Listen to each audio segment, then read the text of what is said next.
berarti ada masalah dengan yang dilakukan oleh klub renang tersebut. Karena kalau proses benar pasti akan melahirkan anak yang bisa berenang gitu. Innal khaira la ya'ti illa bi khair. Sesungguhnya kebaikan itu tidak akan datang kecuali dengan kebaikan. Gitu lah. Kita masukin anak kita ke pondok gitu, kita nggak ngerti, atau aku bukan orang pendidikan nih Pak Ustadz, pulang-pulang bacaannya bagus, semangat ibadahnya naik, rajin sholat, sama kita jadi sopan, bisa sama orang tuanya berbakti, beda banget lah. Maka kita katakan, walaupun saya nggak ngerti pendidikan dan saya nggak tahu apa yang dilakukan oleh ustadz-ustadznya atau ustadzah-ustadzanya di pondok itu, tapi saya yakin mereka telah melakukan tugas mereka dengan baik. Saya aja ibunya nggak bisa megang anak saya kayak begini gitu loh. Ini bukan ibunya, bukan bapaknya, kok bisa buat anak kayak saya begini setelah taufik dari Allah Subhanahu Wa Taala? Pasti bagus itu. Jadi maksud saya gini loh, kalau kita sibuk dengan ilmu, sibuk dengan dakwah, tiba-tiba hasilnya begini, berarti ada yang salah. Itu yang kita katakan hari ini, tapi kita nggak sadar. Makanya hadirin sekalian, ketika ini terjadi, segera evaluasi dan bersyukurlah kepada Allah. Ini cara Allah mengingatkan kita bahwa harus ada hal besar yang kita rubah. Mungkin saya kurang ikhlas Pak Ustadz, mungkin, dan itu peluang itu tidak kecil. Bukan berarti suudzon sama yang bertanya, enggak, termasuk yang bicara dan kita semua.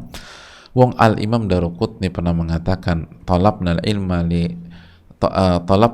li ghairillah fa'aba an yakuna illa lillah. Dulu kita belajar itu bukan karena Allah. Bayangkan, ini ulama besar memberikan testimoni. Dulu awal-awal belajar kita tuh jujur aja nggak karena Allah, tapi setelah belajar, berusaha, akhirnya Allah arahkan kita ikhlas kepada Allah. Ya kalau ulama besar Al-Imam Daruqutni bisa mengatakan demikian, ya apalagi kita ibu-ibu sekalian. Maka orang yang tidak diberi taufik adalah orang yang tidak mengevaluasi dirinya. Jadi segera evaluasi, jangan dilanjutkan dan mengalir begitu saja dulu. Kasih waktu untuk break, lalu audit semuanya, evaluasi semuanya.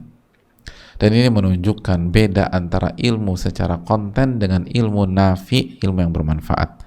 Gak semua ilmu secara konten itu menjadi ilmu nafi', tapi sebaliknya ilmu nafi' pasti didukung oleh konten yang kuat dan benar gitu. Jadi nggak semerta-merta kita jadi aktivis segala macam ilmu kita nafi', belum tentu. Gimana caranya Pak Ustadz biar ilmu kita ilmu yang bermanfaat, ilmu nafi'? Ulama kita mengatakan, sebagaimana Az-Zarnuji, sebagaimana Syekh Shalih Utsaimin dan para ulama yang lain, kita harus memuliakan ilmu dan ahli ilmu. Kita harus memuliakan ilmu, bukan hanya belajar, bukan hanya share, tapi harus memuliakan ilmu tersebut. Baru Allah kasih ilmu nafi. Ini salah satu contoh menunjukkan bahwa gak semua orang berada di dunia ilmu dia mendapatkan ilmu nafi, gak semua. Ilmu nafi itu ilmu yang bermanfaat. Jadi wallahu ta'ala alam, sekarang jangan yang pertama kali kita lakukan, jangan fokus ke teknis, tapi segera bicara fundamental. Apa fundamental? Setiap kita taubat dan istighfar. Kita taubat, suami kita taubat. Karena kan tadi kita terfitnah juga, jadi dua-duanya taubat. Dan kalau Allah terima taubat kita, Allah akan kasih jalan keluar. Lalu mulai dari dasar lagi, muliakan ilmu gitu. Bukan hanya sekedar men-share atau aktif atau update, enggak, muliakan ilmu. Muliakan ilmu. Allahu ta'ala alam bisawab. dan beradab dengan ilmu. Beradab dengan ilmu.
Ya, Assalamualaikum warahmatullahi wabarakatuh. Waalaikumsalam warahmatullahi wabarakatuh. Semoga Allah senantiasa merahmati para ulama kita.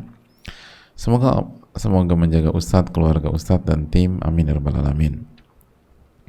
Afan, Ustadz izin bertanya, bagaimana sikap kita ketika kita mau mengerjakan sholat malam, tapi di rumah ada atasan saya, karena saya bekerja sekaligus tinggal satu rumah dengan atasan saya. Dan kalau ditanya atasan saya bagaimana, jawab, kalau ditanya atasan saya, bagaimana jawabnya? Kalau misalnya kita bangun dan atasan kita melihat kita setiap malam bangun dan ke kamar mandi, bagaimana cara menyembunyikan atau cara menjawabnya? Lalu bagaimana jika melakukan puasa? Jika orang-orang sekeliling kita, misalnya orang tua kita, tahu pada hari itu kita melakukan puasa sunnah. Lalu ibu saya menanyakan, kenapa kamu belum makan? Ibunya tahu, terus nanya kenapa belum makan. Bagaimana cara menjawab dan menyembunyikannya, Ustadz? Karena terkadang ibu menceritakan ke tetangga kalau anaknya sedang berpuasa. Terkadang saya bingung bagaimana cara menjawabnya ke ibu. Atau misalnya sedang baca Quran, terkadang terdengar orang-orang di sekeliling kita, di hati ada rasa dia dengerin atau enggak ya, gitu loh. Oh iya, afwan. Satu pertanyaan lagi, Ustadz. Mohon nasihatnya untuk wanita yang dari kecil tidak ada sosok ayah. Dari usia 2 bulan orang tua bercerai, lalu sampai sekarang belum tahu keberadaan ayahnya. Mungkin termasuk anak broken home ya Ustadz. Dan dari kecil pula ibu bekerja di Jakarta, akhirnya ditinggal neneknya anak tersebut sampai usia 12 tahun, merasa kasih sayang ibu berbeda. Mohon nasihatnya Ustadz, jazakallahu khairan. Hadirin Allah muliakan, memang yang pertama dulu ya, sembunyikan amal soleh itu salah satu sunnah Nabi SAW. Sebagaimana Nabi SAW bersabda,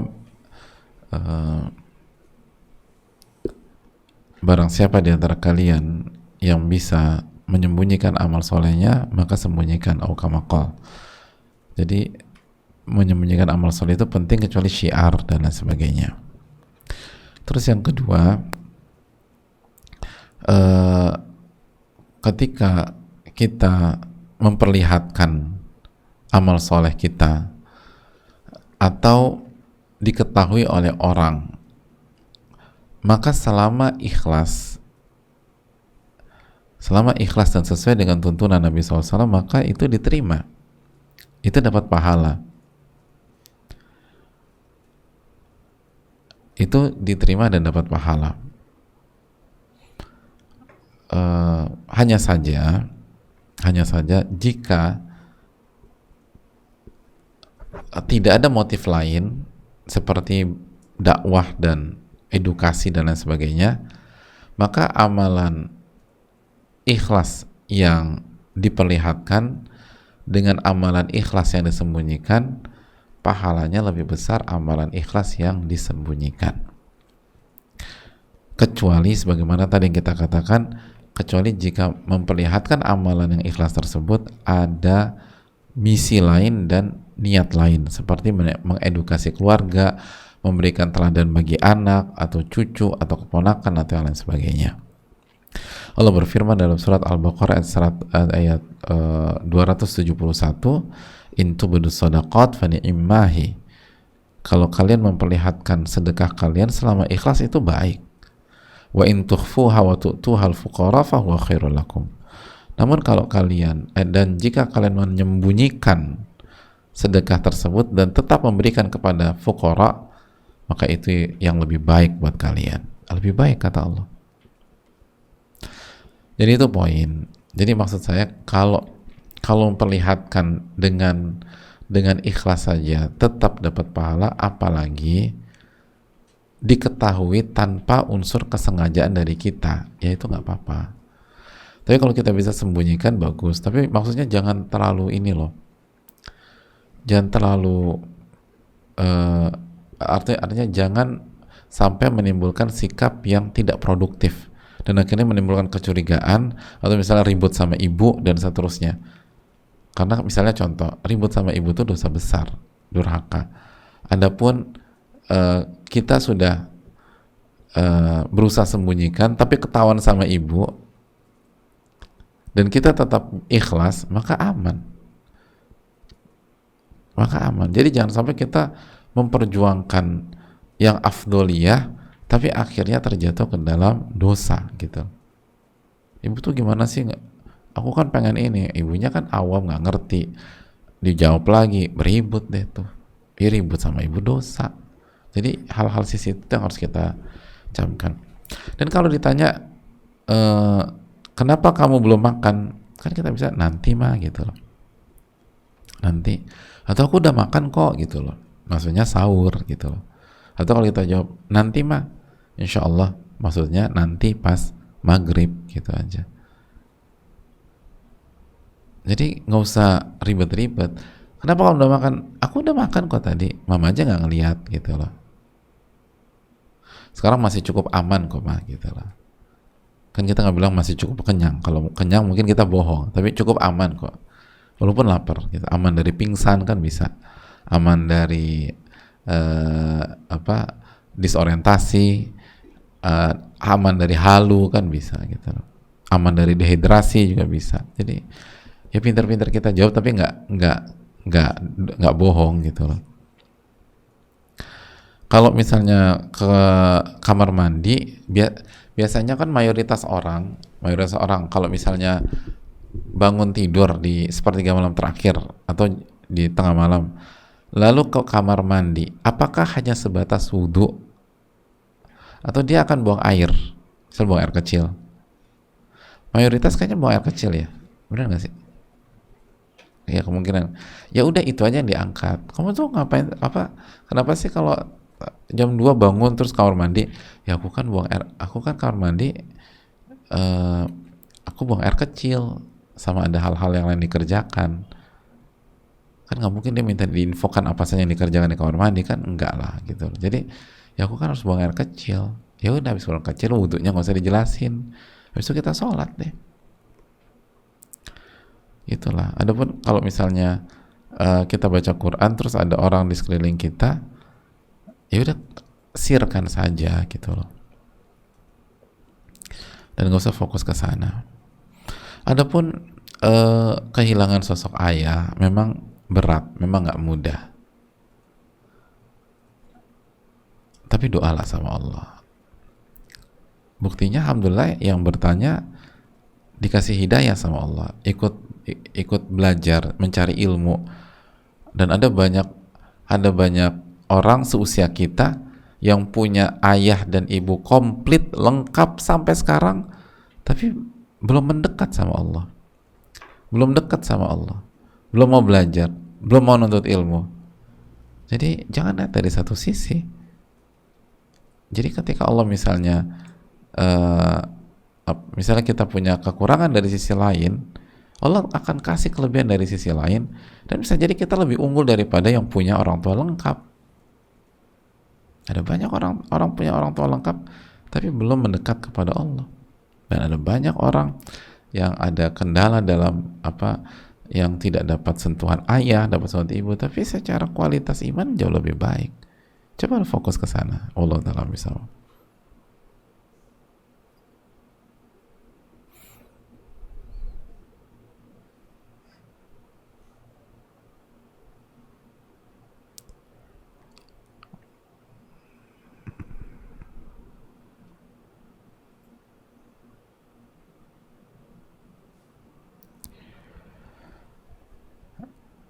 Assalamualaikum warahmatullahi wabarakatuh. Waalaikumsalam warahmatullahi wabarakatuh. Ahsanallahu ilaikum Ustaz wa iyyak. Semoga Ibnu Qayyim, Ustaz, keluarga dan seluruh kaum muslimin dalam lindungan Allah, amin ya rabbal alamin. Izin bertanya Ustaz, saat proses ta'aruf saya tanya ke laki-laki tersebut tentang ilmu pernikahan apa saja yang sudah dipelajari, dan laki-laki itu menjawab belum belajar tentang ilmu pernikahan sama sekali. Yang saya tanyakan, apakah hal ini bisa jadi pertimbangan penting Ustadz dalam proses ta'aruf? Tetapi insya Allah dari sisi agama, akidah, dan akhlak si laki-laki ini baik. Mohon nasihatnya Ustadz, jazakallahu khair wa barakallahu fikum. Ya, terima kasih atas pertanyaannya. Yang pertama, ini penting tapi bukan kartu mati jamaah, khususnya yang sedang berproses. Pentingnya dari mana? Ya simpel aja hadirin. Kalau orang ini di bab yang sama lah, bab yang sama. Orang yang selama ini belajarnya hanya tentang sholat 5 waktu. Sholat 5 waktu.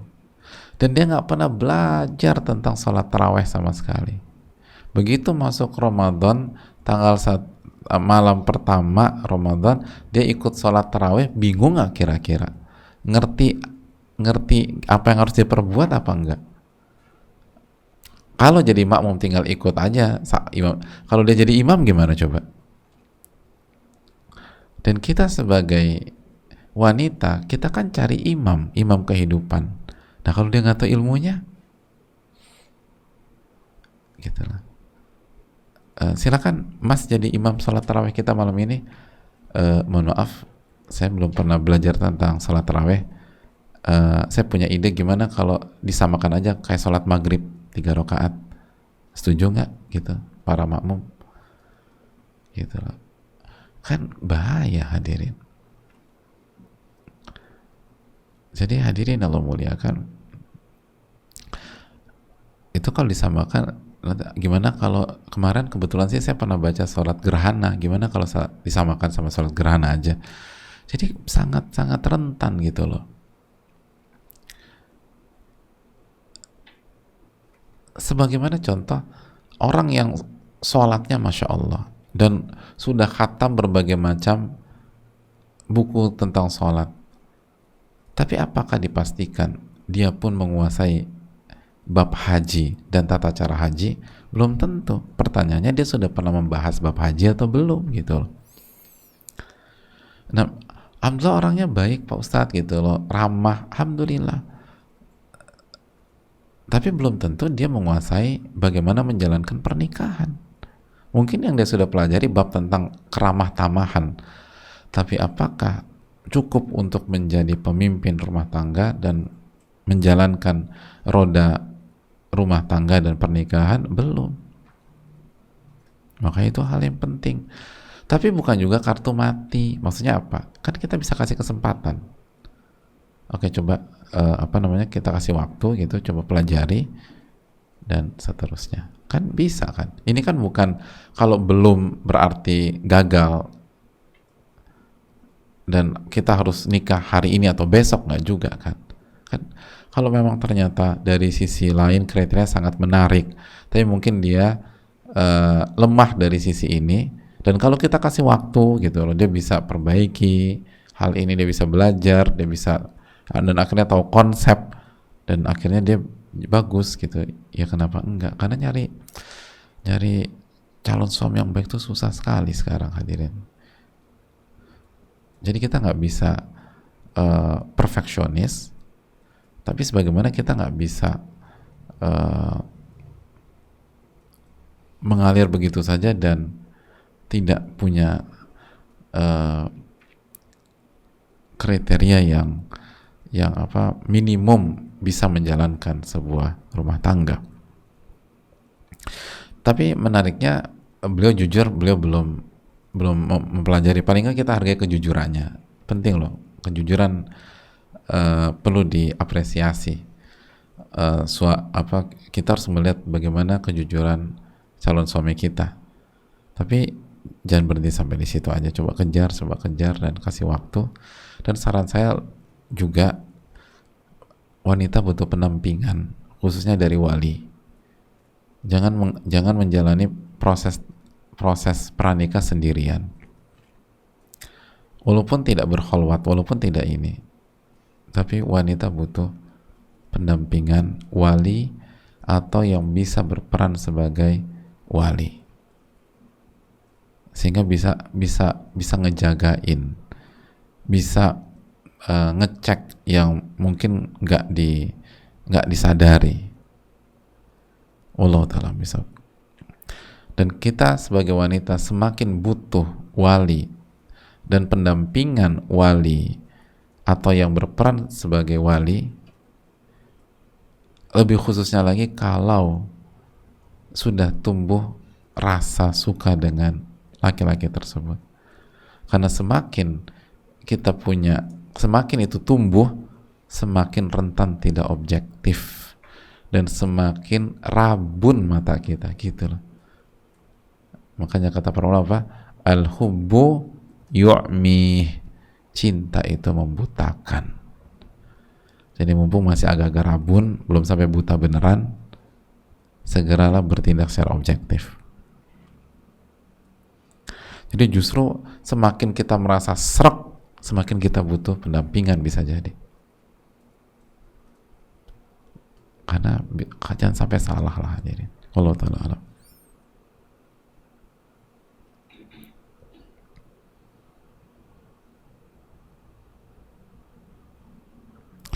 Assalamualaikum warahmatullahi wabarakatuh. Waalaikumsalam warahmatullahi wabarakatuh. Semoga Allah selalu merahmati Imam Ibnul Qayyim, memberkahi, menjaga Ustadz, keluarga, serta tim dan seluruh kaum muslimin. Allahumma amin amin ya rabbal alamin wa iyyakum. Ustadz izin bertanya, misalnya kita sudah mempunyai sebuah amalan, tetapi beberapa waktu kemudian nggak sengaja ucap amalan yang sudah dikerjakan gitu Ustadz, nyebutin amalan tersebut, tapi nggak ada niat untuk riya. Apakah itu disebut riya? Mohon pencerahannya, jazakallahu khairan wa iyyakum. Insyaallah itu bukan riya. Karena riya itu memperlihatkan amalan agar dipuji. Itu agar dipuji. Tapi kalau kita kelepasan, nggak ada niat untuk dipuji, maka insyaallah bukan riya. Tapi harus segera ditutup dan dijaga, jangan sampai keterusan. Wallahu ta'ala alam bisawab.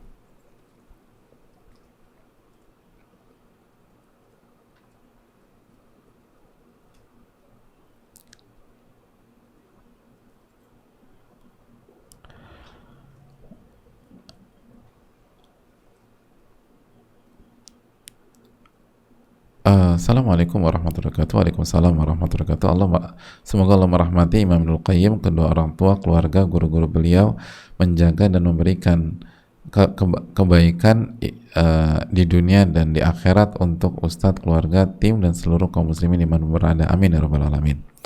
Afwan Ustadz, saya izin bertanya, jika pagi-pagi lagi banyak kerjaan masak, nyuci, nyapu, apa boleh kita menyimak kajian sambil melakukan pekerjaan-pekerjaan tersebut? Atau kita selesaikan pekerjaan tersebut baru kita dengar kajian? Tapi terkadang kalau sudah selesai pekerjaan suka lupa dengar kajian. Mohon nasihatnya Ustadz bagi saya yang fakir ilmu. Gini loh ibu-ibu sekalian, kita harus membedakan, makasih banyak atas semua pertanyaan ini, kita harus bisa membedakan antara waktu kajian dengan benar-benar kajian. Kita punya waktu untuk mengkaji dengan segala adab-adab majelis, dengan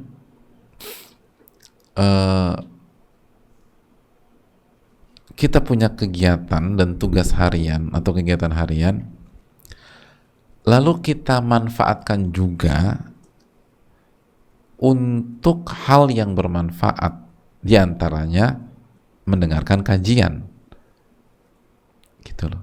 Itu dua hal yang berbeda, dan hendaknya kita punya waktu untuk masing-masing kotak ini, gitu. Jadi yang satu benar, ini waktu saya kajian, nggak ada yang, pada dasarnya nggak ada yang ganggu, kita terapkan semua ta'zimul ilm, cara duduk, fokus, nyatet, dan lain sebagainya.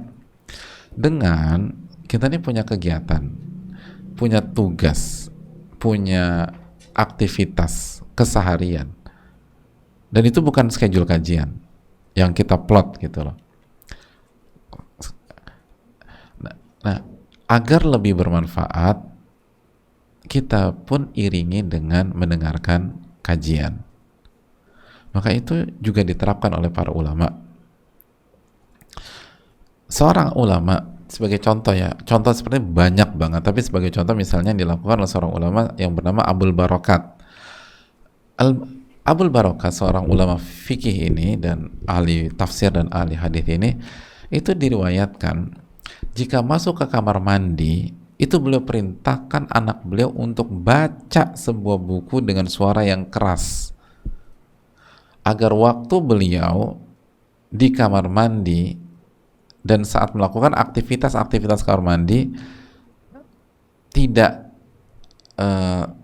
berlalu begitu saja, tapi juga sekaligus mendapatkan ilmu dari bacaan anaknya dengan suara keras tersebut, gitu. Apakah Abul Barokat dikatakan nggak memuliakan ilmu? Bukan, karena ini beda kotak. Ini memang itu tadi, emang aktivitas keseharian. Masuk kamar mandi kan aktivitas keseharian, dan nggak bisa enggak, gitu loh. Seperti nyiapin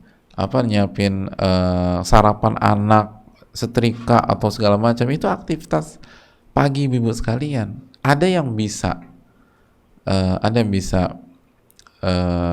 menyelesaikannya itu dengan tetap ikut kajian dan diplot. Ada yang nggak bisa, kan anak orang beda-beda. Aku alhamdulillah, kamu tuh nggak boleh gitu mbak, aku aja bisa. Belum tentu kita bisa, dia juga bisa loh. Coba dikejar lagi, kamu bisa kenapa? Ya karena walaupun anaknya 3, tapi semuanya di boarding school dan pondok pesantren, ya berarti di pagi hari dia kosong. Sedangkan temennya yang kesulitan ini anaknya 17 dan semuanya di rumah, gitu loh. Ya kan beda antara 3 di pondok dengan 17 di rumah semua. Setiap orang nggak sama. Kul kullun ya'malu ala syakilatih. Allah berfirman, katakan setiap orang bermain di kotaknya masing-masing. Jadi kalau memang kita butuh kajian majelis yang benar-benar untuk kita serius, kita amalkan seluruh upaya memuliakan ilmu. Tapi ada waktu di mana kita harus mengerjakan aktivitas dan tugas keseharian kita sebagai istri, sebagai ibu, dan agar lebih maksimal, lebih efisien, dan tidak kehilangan pahala, kita iringi dengan mendengarkan kajian, walaupun nggak maksimal misalnya. Saya rasa ini yang bisa disampaikan pada kesempatan kali ini. Semoga bermanfaat, dan semoga Allah memberikan taufik kepada kita semua, dan semoga Allah Subhanahu wa taala memberkahi jamaah sekalian dan ibu-ibu sekalian. Subhanakallahumma wa bihamdika, la ilaha illa anta, astaghfiruka wa atubu ilaik. Assalamualaikum warahmatullahi wabarakatuh. Syukran.